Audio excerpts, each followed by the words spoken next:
Welcome to Finca Cortesin, home of so many great golf championships over the years, from the Volvo Masters, the match play, all the way to, in some 307 days, we have the Solheim Cup. So the best players from the US against the best players of the ladies European team. They'll go head to head at this championship golf course.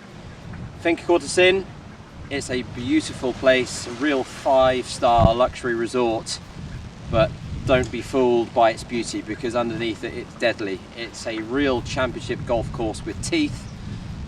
So many holes that can bite you, so many risk-reward holes, very tricky greens that have, I think, so many questions for the players, whether it's you're chipping around the greens, whether you're putting on the greens.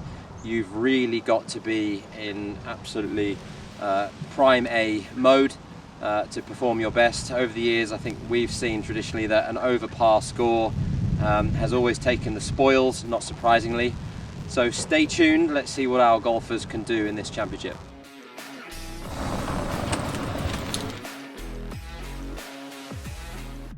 Third hole at Finca Cortesin, par 5. This is the first of our feature holes. Really good risk-reward par 5. Fairly reachable, especially with the wind that's helping today from the north. And as you can see, if we're able to turn the camera around, it might be a little bit windy, so I apologise if the sound gets a little bit off. As you can see, all of the green and the layup area is very much protected by this water feature and water hazard here. As you can see, the fairway really narrows in, and then you're coming into a very narrow green, which at its widest is only 16 paces wide. On one side, you can see you've got some runoffs going to the water. On the other side, you've got some real big fall-offs, tricky bunker, which is again with the green going away from you. So it's a hole which definitely entices you to go for it in 2. But I think if you're all 3 days, if you're walking off here with 3 5s, you're going to be a happy golfer.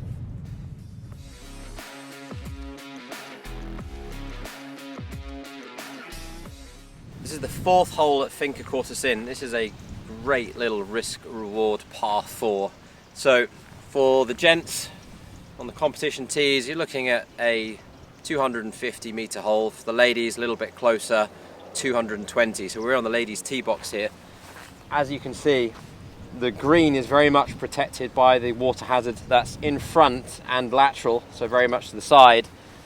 And then this small little fairway will snake almost kind of from right to left, going around the water, giving you really 2 questions. Do you want to lay up as the player, or do you want to take on the water, go for the green, and hopefully putt for an eagle? Over the years, well, as you can imagine, we've seen everything. We've seen players such as Nicholas Colsaerts in the World Match Play when he won, playing against Graham McDowell. It's an amazing 3-wood, carries it into the centre of the green, using his incredible length, distance and ball striking skills. And then McDowell follows him up with a driver and puts it into the water. So, as you can imagine, a little bit wider, a little bit more room down the right. That's probably the smart play, I would say, over all 3 days in a tournament of our level that you're going to play in. But if you do have that really controlled right to left draw, it might be worth taking it on.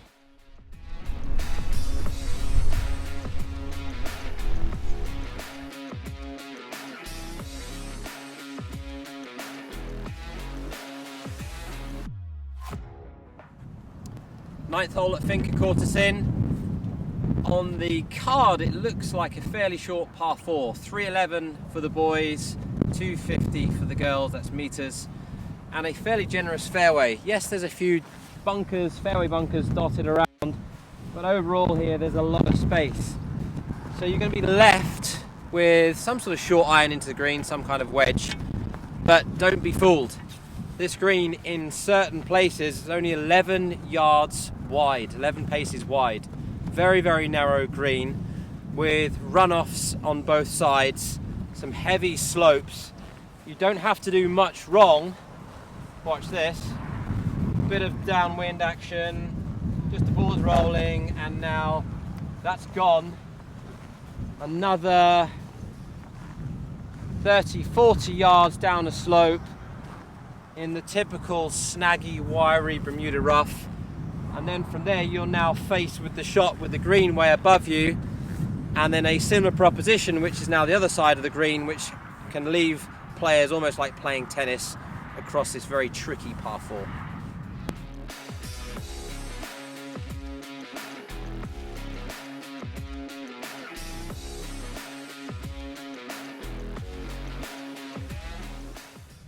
Finally, there's a bit of a respite.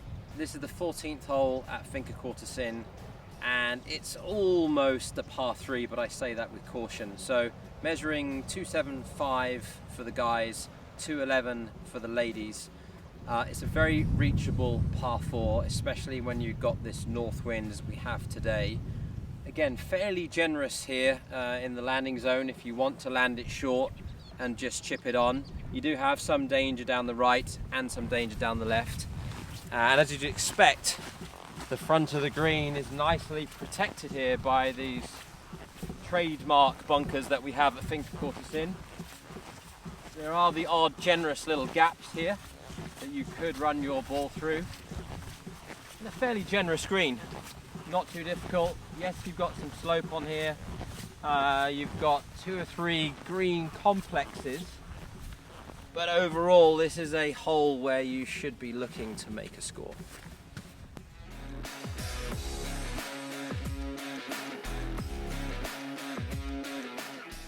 '15th hole at Finca Cortesin, 414 meters. This is a tricky hole. You're tested in all 3 stages: off the tee, shot into the green, and on the green itself.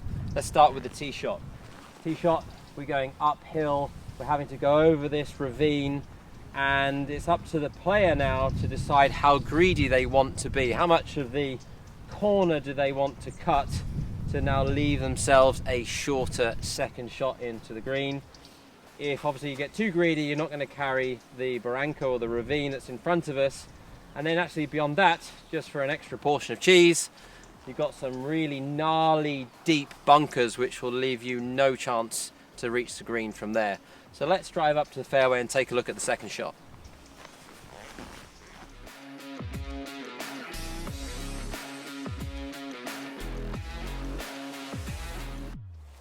So hopefully you haven't got too greedy off the tee and you haven't found yourself in one of these 5 nasty bunkers which really do span almost the entirety of the left side of the fairway.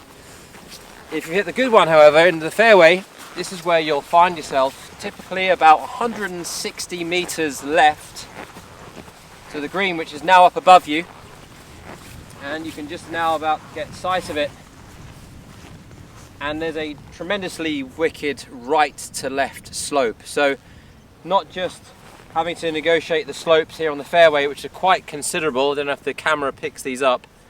So again, you're faced with the ball above your feet, even an upslope. Obviously, as we know, we're going to have wind here by and large as standard conditions at Finca Cortesin. Now with the green up above you and a tremendous slope to negotiate, your iron play really has to be top dollar.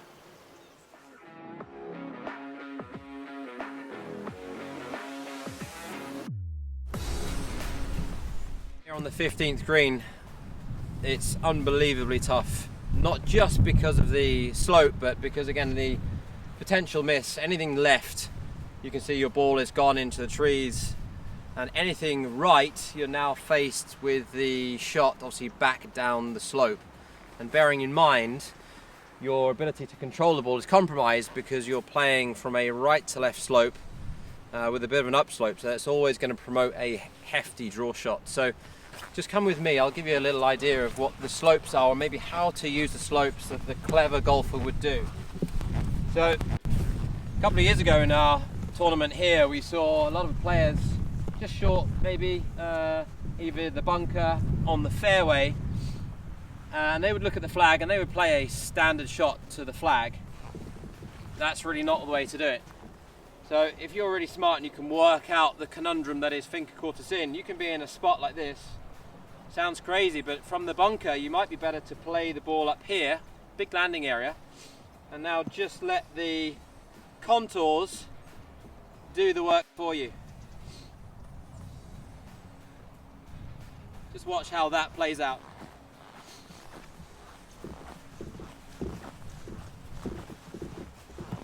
So again, almost Augusta-esque.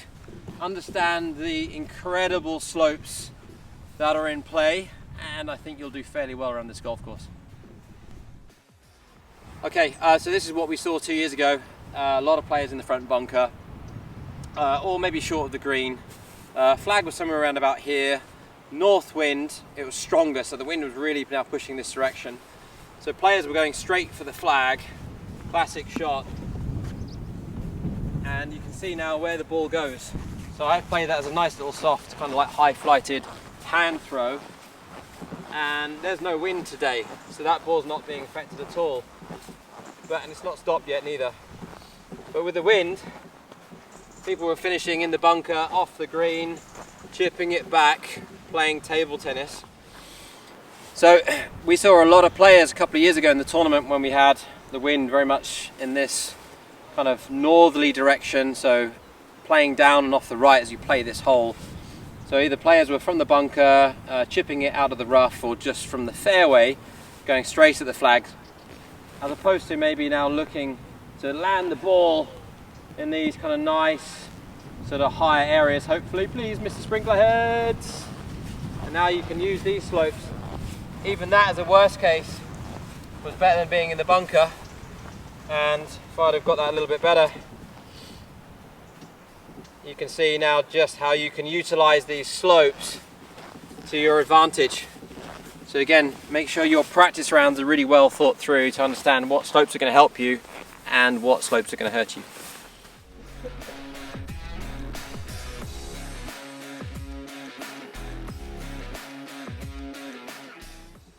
The home hole at Finca Cortesin, par 5, a definite birdie chance, but again with some warnings. Off the tee, fairly generous if you get your ball shaping from right to left, and if you can get the ball going over the crest of this hill, you can gain a few extra yards. And then you can see the second shot that you're now faced with, a little bit downhill, quite narrow either side, so there's not that much room to miss.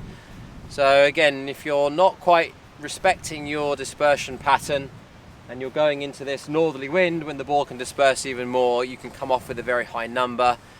If you're very on it and you're Tiger Woods like with your 2-iron and you can laser an iron in there, you might have a nice finish.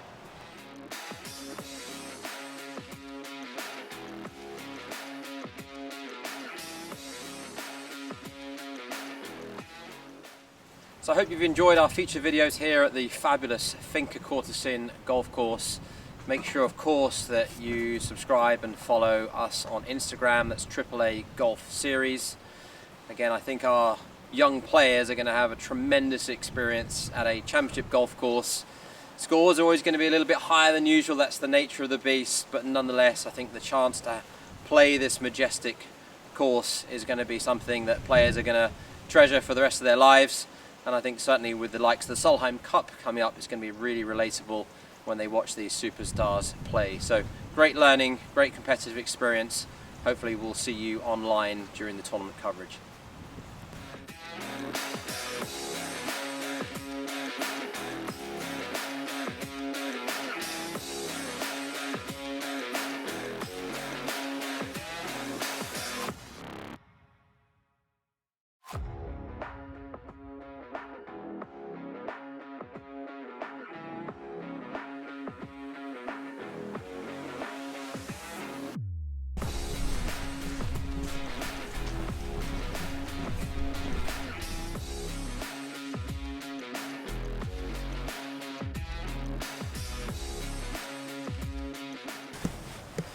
Okay, first green.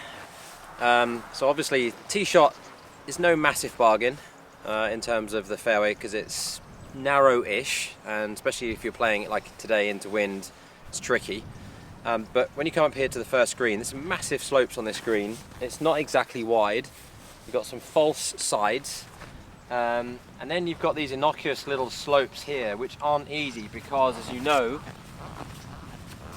you're chipping from positions like this, where you're chipping, as you can see here as I'm fluffing the grass up, this would be going into the grain, which then really snags your club up, so it's not easy to get the right contact. And when you bear in mind that you're now chipping in this direction, For example, we're now having to negotiate a 8 to 9% slope. This is going in something like a 7% slope.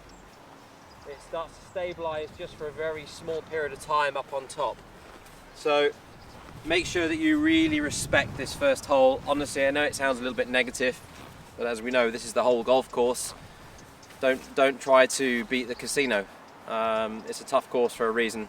As you can see here, even if you're short on the first, you've got runoffs on the side. So surrounded by danger. If you walk off with a 5 on the first hole, it is not a bad thing.